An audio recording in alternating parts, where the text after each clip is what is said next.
Again, I'm gonna show you an update on my 356 restoration. I'm in the middle of trying to sort out the wiring harness. This car, as you've seen in my other videos, it's been butcherized, and it was a car that left for dead. The harness looked irreparable, but after taking it out, cleaning it, and just going through it, it's a savable harness. So let me start off with the front. You can see where they butchered and took out the headlight buckets and cut these wires. That will be repaired where the red wire goes to the cable. I kind of repaired that a little bit, but I'm just gonna hold off on that until I actually install it to the car.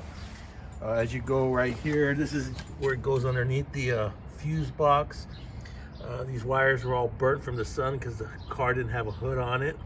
So I went back and I touched it with paint and put the stripes back in the wires. As you see, the fuse box was just so nasty. So I vapor blasted, cleaned all the little brass fittings in there and redid the relays, just cleaned them up, took the covers off. I zinc plate the one that was gray. I probably end up painting it.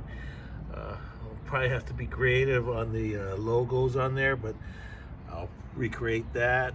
Also, you see this was all burnt from the sun. I just put the little stripes back in there. I'll come back and clean it up a little bit better. But that hooks up to the fuse box. As you go into the harness, you could tell they took out the switches, and this, I believe this goes to the ignition switch and the dimmer switch. As you go through here, this is part of where the instrument cluster goes, and follow through here. Look, this is where it goes through the tunnel. I believe that goes to the transmission rear. It's probably a starter. This probably goes, well, I spliced these, and believe it's for the oil pressure and the distributor. And I think this bigger wire is for the voltage regulator.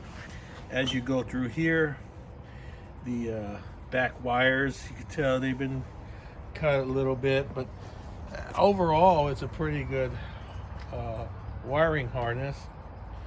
I thought it would have to just be thrown away, but I ended up finding another harness on eBay for pretty cheap, and I cannibalized it for any splicing back there and up here.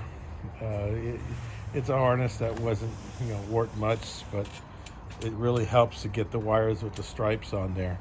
So here it is on this part of the build.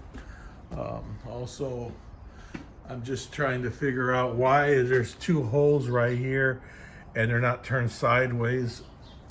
When I stripped the paint off this thing to do the work on the body, I didn't really think about the license plate bracket because it had two holes like this. So as you see, the license plate brackets, I don't know, this is for the front only or for the rear, but I bought this in a bunch of parts, a parts box from someone, and it sure don't work if you put the license plate sideways. So if someone knows anything about those holes being that way, I'm telling you, it was original to the car, because the holes, when I took all the paint off this to do the put this in my English wheel, the holes were there. So that's kind of weird, but I can't find one on eBay, the bracket.